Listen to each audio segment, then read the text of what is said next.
It started with a whisper barely audible, like a secret that didn't want to be told. A leaked audio clip surfaced online, grainy and distorted, but one sentence cut through the static like a blade.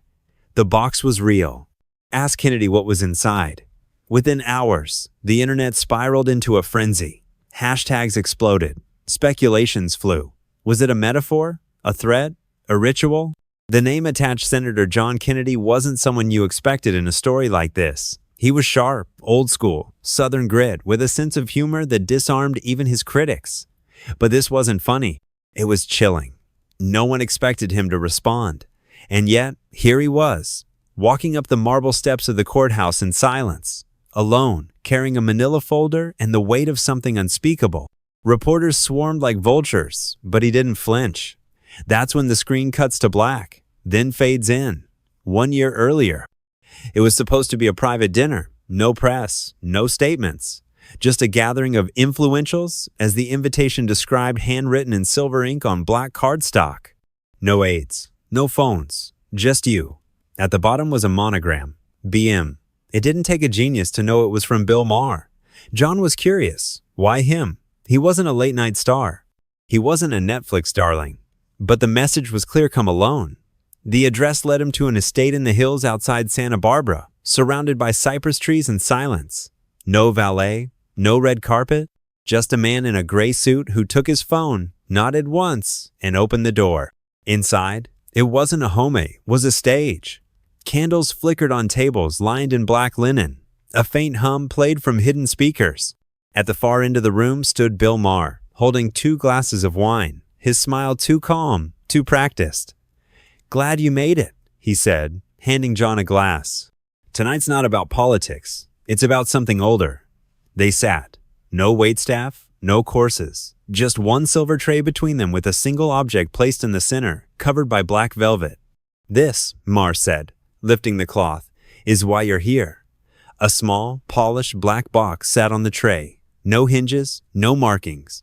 John looked at it, unsure whether to laugh or be concerned. "You want me to open it?" he asked. Maher nodded slowly, his voice dropping. "Everyone opens the box. The ones who matter. Anyway." John reached out, hesitating. Something in his gut twisted. He lifted the lid. Inside was a smooth obsidian coin with one word engraved in Latin, obligatio. Beneath it, a card with delicate gold lettering. 7 vows. Break one. Be forgotten. John looked up. "Is this a joke?" Maher didn't blink. "You're being offered an invitation, not a contract. This is how it starts. Quietly, symbolically, before the real doors open." John leaned back, setting the box down carefully.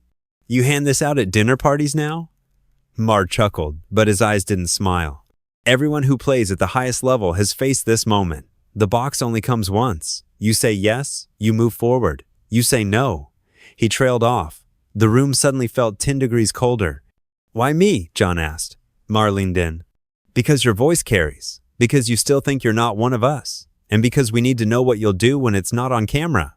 John studied the box again. The candlelight made the coin shimmer like it was alive. If you're still here, wondering what was inside that box and why someone like John Kennedy would be invited to open it, take a second and hit like. And if you think you know what this really means, this box, this silence, this system, drop a 9 in the comments. Because what's coming next will flip everything you thought you knew upside down. John didn't speak for a long moment. Then, slowly, he closed the lid. "I appreciate the offer," he said, standing up. "But I think I'll take the long road." Maher tilted his head, not angry, not surprised, just amused. "They always say that, until the calls stop coming." John turned to leave. "You'll come back," Maher called after him. "They always come back." But John didn't look back. As he stepped out into the cold night, a strange thought crept into his mind. Maybe this wasn't just a test. Maybe it was a trap. And maybe, just maybe, he had already failed by walking in. The morning after the dinner, John Kennedy stared at the black box still burned into his memory, though he never took it home. It wasn't the object that haunted him, it was the look in Bill Maher's eyes when he closed it. That subtle twitch in the jaw, the way his smile never cracked, but his silence screamed volumes. Something shifted that night, and it wasn't just in the room. John could feel it in his bones, like the air had thickened around his life without him realizing it. Still, he went about his schedule. A speaking event in Austin, a radio interview in Nashville, a charity dinner in D.C. Everything seemed normal until it wasn't. The first sign came at the Austin event. Backstage, just minutes before he was set to go on, a staff member approached him with a quiet apology. "They pulled your segment," she said, eyes darting away. No explanation, just pulled. John blinked. "Who's they?" She didn't answer. Instead, she handed him his notes back and walked off. That night, the radio interview was also canceled. Not rescheduled, just gone. Emails from his assistant to the host went unanswered. The next day, his face was quietly removed from a promotional poster for a bipartisan summit he was headlining. When he asked why, the reply came in a single sentence. "The board has chosen to pivot in a new direction." He told himself it was coincidence, bad timing, maybe a mistake in communication. But then, 3 days later, something happened he couldn't explain. He was walking to his car, parked beneath his condo, when he saw a small black envelope wedged under the windshield wiper. No stamp, no return address. Inside, a single parchment-like card. Gold lettering again. Just 5 words. "Second chances are time-sensitive." His heart sank. He didn't know what disturbed him more, the message or the handwriting. It was the same calligraphy as the dinner invitation. Elegant, cold, intimate. That night, sleep evaded him. He lay awake, playing every second of that evening in his mind. The way Maher spoke in riddles, the absence of cameras, the eerie stillness of the estate, and above all, the box. Not a contract, not an NDA, just a symbol. But of what? Allegiance? Control? Complicity? Whatever it wasn't over. It had only begun. The next few weeks unraveled quietly. No scandals, no headlines, just a chilling silence. People he'd known for years stopped answering his calls. Collaborations he was nurturing for months suddenly lost funding. When he walked into rooms, conversations paused for just a second too long. It was like watching a curtain slowly fall over his life, and everyone had agreed not to talk about it. Then came the gala. It was a black-tie event at a private museum, attended by every high-profile media figure and philanthropist in the city. John was on the guest list, but as he arrived, he noticed something. No one looked surprised to see him, but no one looked happy either. The warmth was gone. As he stood near the champagne bar, a familiar face approached. A woman he'd worked with on a veterans education campaign. A friend, or at least she used to be. She leaned in close and whispered, "You said no, didn't you?" Her eyes held a strange mixture of pity and fear. Before he could respond, she stepped back, smiled, and walked away as if nothing happened.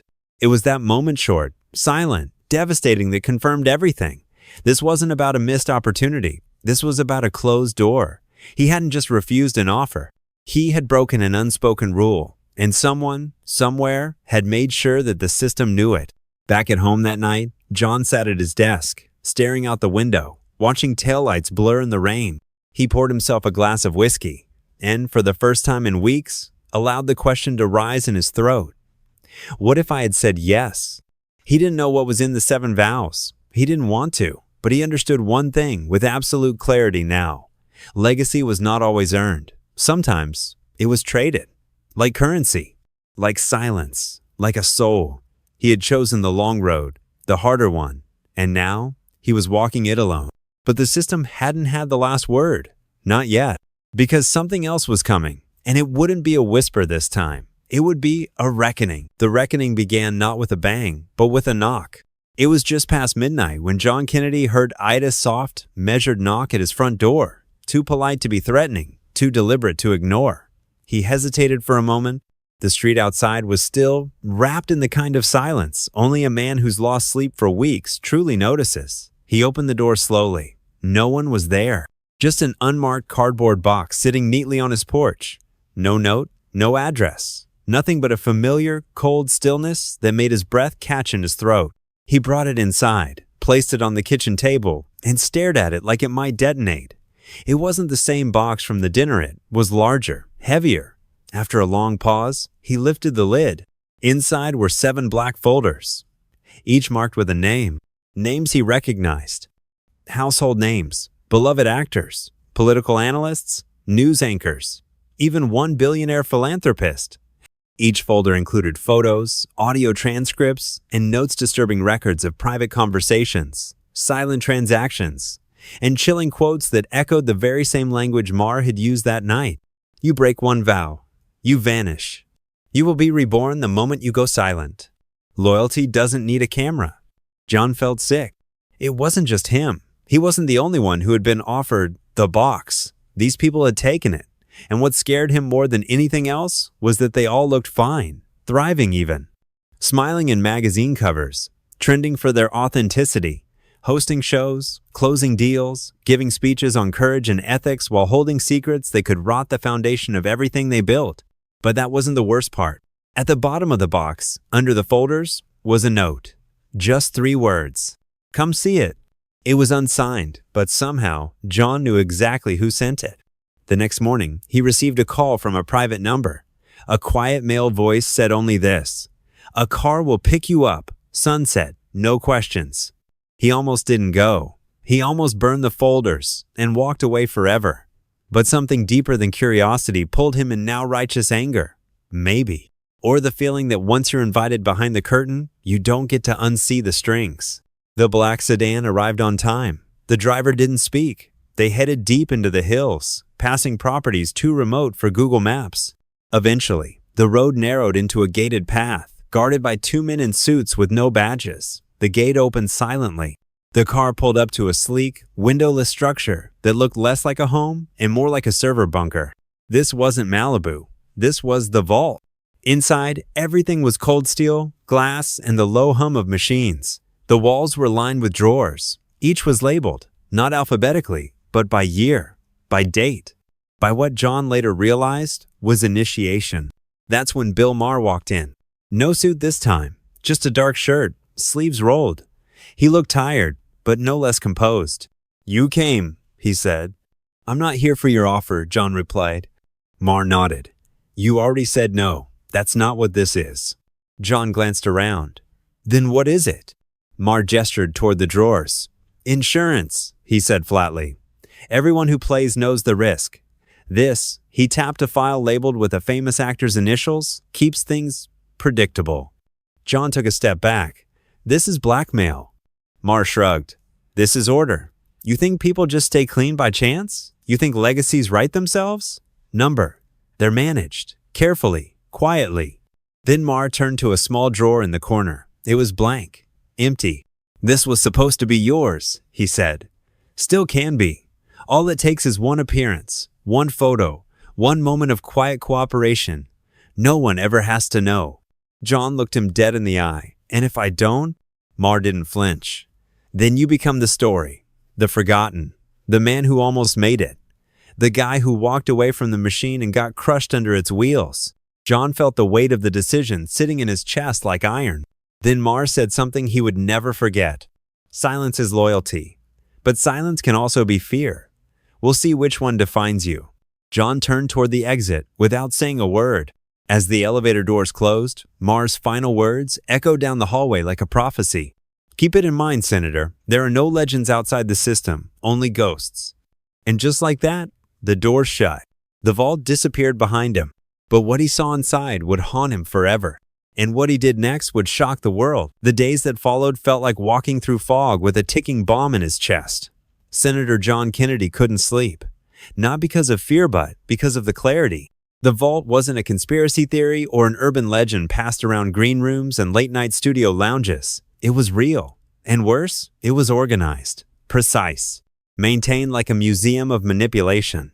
Every drawer in that bunker held the currency of control truths twisted into threats, innocence traded for influence, silence enforced by legacy. But John had nothing to lose anymore. That's what they hadn't calculated. He was already outside the system. They'd ghosted him, clipped his wings, slowly carved out his voice in public. But they'd forgotten one thing. When you exile a man of principle, you don't bury him. You wake him up. He began collecting, quietly, emails from canceled speaking gigs, messages that suddenly went cold, footage of events where his image was edited out, notes from producers that once adored him now avoiding eye contact. It was like watching his life get erased frame by frame. But now he had context.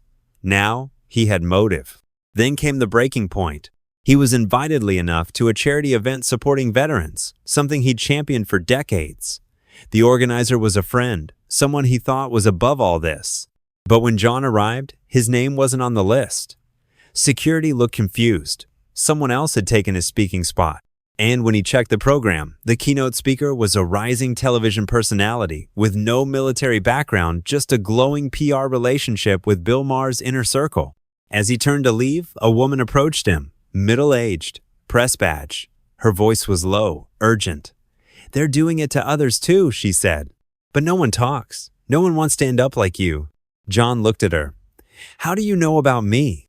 She held up her phone. On the screen, a saved video grainy footage from a hotel lobby. It was the night he left the vault, Maher in frame, saying 6 words to a man in a suit. His silence buys us time now. The video hadn't gone public. Yet. That night, John sat in his office, staring at the folders from the box. His phone rang twice. Unknown number? He didn't answer. He already knew who it was. He wasn't scared anymore. He was furious. The next morning, he made the call. Not to a news outlet, not to a podcast. To the court. There was a federal hearing underway, a case involving media monopolies, ethical practices, and the quiet erosion of free speech through backroom deals. The judge hadn't expected what was coming next. John Kennedy voluntarily submitted himself as a witness. When he walked into that courtroom 3 days later, everything changed. He wasn't escorted. No team, no statement, just a man with a folder, a voice, and a story no one could believe, but no one could ignore. He took the stand with the calm of someone who'd rehearsed the moment in his mind 100 times. The silence in the room was electric. Even the cameras hesitated, as if waiting for permission to capture what would become a historic moment. "I'm not here to seek revenge," he began. "I'm here to tell you what I saw, what I was offered, and why I said no." He described the dinner, the box, the vows, the vault. He didn't name every name. He didn't need to. The room could fill in the blanks. He spoke of silence as currency, of career manipulation as a weapon, of legacy being manufactured in the shadows by men who didn't need office or votes, or applause only your fear and your willingness to trade your voice for their approval. And then he said something that made a juror gasp out loud. "They didn't try to destroy me with scandal. They erased me with efficiency. No headlines, no outrage, just silence." Gasps turned to scribbling pens. Even the defense team stopped objecting. And just when the tension couldn't climb higher, he pulled out the final card, the one he found under his windshield wiper weeks ago. "Second chances are time sensitive?" He read it aloud and said, "They gave me one last shot to surrender quietly. I'm using it now, not to bow but to speak." The courtroom stood still. Outside, the world was already watching. The clip went viral in less than an hour. By evening, sponsors began pulling out of Maher's upcoming shows. Former allies issued vague apologies. Celebrities unfollowed. Platforms paused collaborations. And Bill Maher? He was photographed leaving his residence the next morning, head down, no cameras welcomed, no team by his side. The man who once controlled rooms with sarcasm and smirks now couldn't finish a sentence without being reminded of a box he thought no one would ever talk about. But someone did. And the silence finally broke. The silence broke like a dam. And once it did, there was no holding back the flood. By the next morning, Senator John Kennedy's testimony had been clipped, quoted, reposted, and dissected on every platform imaginable. Headlines screamed across screens. Senator exposes secret Hollywood vault. Kennedy's legacy bombshell. Silence is loyalty. Not anymore. But this wasn't just trending, it was unraveling something deeper. For the first time in years, people started whispering about the things they weren't supposed to, the things they were too scared to say. And at the center of that conversation was one man who decided to break the pattern. Back in his home, John sat at the kitchen table, exhausted but steady. His phone hadn't stopped vibrating, but not with the cold avoidance of the past few months this time. It was people checking in, people asking questions, people saying thank you. Some messages came from public figures. Most didn't. A retired anchor he once worked with sent him a single sentence. "I wish I had spoken up when I had the chance." But not everyone was grateful. That afternoon, an unmarked black SUV parked across the street from his house and stayed there for 6 hours, just idling, just watching. His power flickered. His internet slowed to a crawl. A maintenance worker knocked on his door, claiming to be from the city, Evan, though the city said they hadn't dispatched anyone. John wasn't naive. He knew this wasn't over. Then the biggest twist of all coming up from the media, not from the vault, but from someone he never expected. Late that night, he received a knock at the back entrance of his property. His security lights didn't turn on. The cameras glitched. When he opened the door, there stood a man in a hoodie, sunglasses, even though it was dark, hands shaking slightly. He stepped forward and whispered, "I was there the night they filmed yours." John froze. "Who are you?" The man removed the sunglasses. John knew his face immediately. A B-list actor turned A-list sensation within a year star of a global streaming hit, a face on every billboard, a man whose meteoric rise had always felt too fast, too perfect. "They made me watch the vault footage," the man said, voice cracking. "Of you. They showed us what happens when you say no." John's blood went cold. "You're telling me they recorded me inside?" he asked. The man nodded. "They record everything. Every offer. Every test. It's not just insurance. It's leverage. It's obedience training." John's fists clenched. "Why are you telling me this?" "Because I thought I could live with it. The success, the silence, the price. But after what you did in court, I can't. I haven't slept since. I have a copy. I kept it. I know I wasn't supposed to." John leaned in, suddenly whispering, "Then help me end it." The man's eyes welled up. "You don't know what they'll do to me." "I do," John said quietly. And I still stood up. That's when everything changed again. A week later, a second testimony was filed, this time sealed for security. But word leaked fast. Someone from inside the vault had flipped. And with that, Bill Maher's world imploded. More celebrities backed away. Sponsors froze contracts. Streaming platforms quietly pulled reruns of his specials from recommendation algorithms. Journalists, once terrified to even reference the inner circle, began running stories, carefully worded, legally vetted. But the truth had legs now. At a live taping meant to be his big rebuttal moment, Maher walked onto stage to polite applause, but before he could say a word, someone in the crowd shouted, "What's in the box, Bill?" Laughter rippled. Cameras caught the twitch in his eye. He smiled, tried to recover, but he wasn't Bill anymore. Not the untouchable wit, the confident cynic. Now he was a man cornered by his own myth. Every joke fell flat. Every smirk looked forced. And halfway through the taping, for the first time in his career, Bill Maher walked off set. The footage never aired. Back at home, John watched from his living room. He didn't celebrate. He didn't gloat. He just sat quietly, knowing this wasn't victory, it was vindication. But more than that, it was a warning. He released one final message to the public. "I didn't speak because I wanted revenge. I spoke because too many of us are told we have to trade silence for survival. And I believe there's something stronger than fear. It's called truth. And the truth doesn't need an invitation. It just needs a voice." He paused, then added, "If you've ever been offered something that made your soul shrink, just to gain the world, remember, some of us said no. And we're still here." Then he stepped away from the camera, and the world finally listened. Months passed, but the aftershocks never stopped. What Senator John Kennedy ignited wasn't just a news cycle, was a reckoning. Whispers became testimonies. Files began surfacing in encrypted leaks from anonymous sources. The term "the vault" entered public vocabulary like it had always been there, as if people had been waiting for someone to give their suspicions a name. A dozen celebrities quietly stepped back from the spotlight. A few executives suddenly retired. And yet, no arrests were made, no charges filed. The silence didn't disappear, it simply shifted its shape. But Kennedy hadn't come this far just to crack the surface.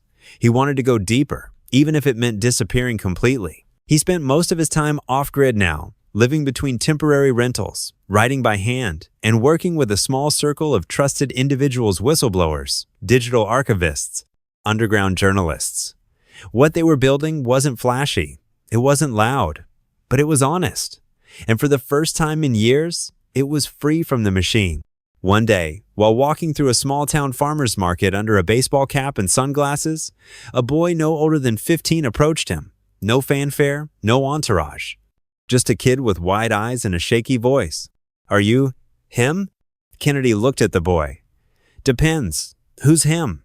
"The one who didn't take the deal," the boy whispered. Kennedy smiled softly. "Yeah, that's me." The boy took a deep breath. Thank you for proving you don't have to sell yourself to be heard." That simple sentence stayed with Kennedy for days. He had been so focused on the weight of the fight, he forgot who was watching. Young people, quiet observers, the ones who didn't yet understand how deep the game ran, but could feel, deep in their gut, that something was wrong with the system.